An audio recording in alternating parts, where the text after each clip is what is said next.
দেখুন, সবাইকে প্রথম কথা বাংলা নববর্ষের শুভেচ্ছা, 1433-এর শুভেচ্ছা। কিন্তু আমরা আনন্দ তখনই করতে পারি যখন আমাদের জীবন একটু সুস্থ থাকে। সমগ্র পশ্চিমবঙ্গ জুড়ে তথা হাওড়া জুড়ে, বিশেষ করে শিবপুর জুড়ে যে আবর্জনা স্তূপ তৃণমূল করে রেখে দিয়েছে, যে নোংরা অসুখ বিসুখ ছড়াবার প্রকল্প করে রেখে দিয়েছে, সেইখান থেকে যদি মুক্ত না হয় আমাদের বাচ্চারা, আমাদের মায়েরা, আমাদের বোনেরা, তাহলে আনন্দ করব কি করে? সেটা ধর্মীয় উৎসব হোক, সামাজিক উৎসব হোক। আপনারা দেখতেই পাচ্ছেন এই কাজরা আমরা পরিষ্কার করছি।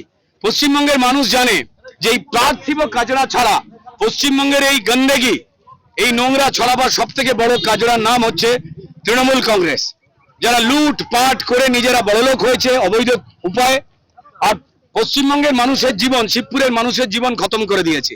পুকুর বুঝিয়ে নোংরা রেখে দিয়ে, সামনে একটা স্কুল রয়েছে, এখান দিয়ে বাচ্চারা বেরোয়, এখানে পড়াশোনা শেখে। শুধু এই জায়গার চিত্র নয়, প্রত্যেকটা গলি, যারা হাওড়াবাসীরা, শিবপুরবাসীরা শুনছেন, প্রত্যেকটা গলি, প্রত্যেকটা মোড়, জল, পাক, ড্রেন, মশা, এই ধরনের অসুস্থ জায়গার যে নোংরা দেখতেই পাচ্ছেন কাজরা, সেগুলোতে ভর্তি, রোগ জীবাণু ছড়াচ্ছে। মানুষ যে নববর্ষ পালন করবে যে খুশিতে, সেখানে তো তারা অসুস্থ হয়ে পড়ছে, ডেঙ্গি ম্যালেরিয়াতে অসুস্থ হয়ে পড়ছে, রোগ জীবাণুতে অসুস্থ হয়ে পড়ছে। তাই আমাদের এই সকাল সকাল পয়লা বৈশাখে আমাদের শপথ, আমাদের অঙ্গীকার, এই কাজরা মুক্ত বা জঞ্জাল মুক্ত শিবপুর আর নয় বেশি দূর।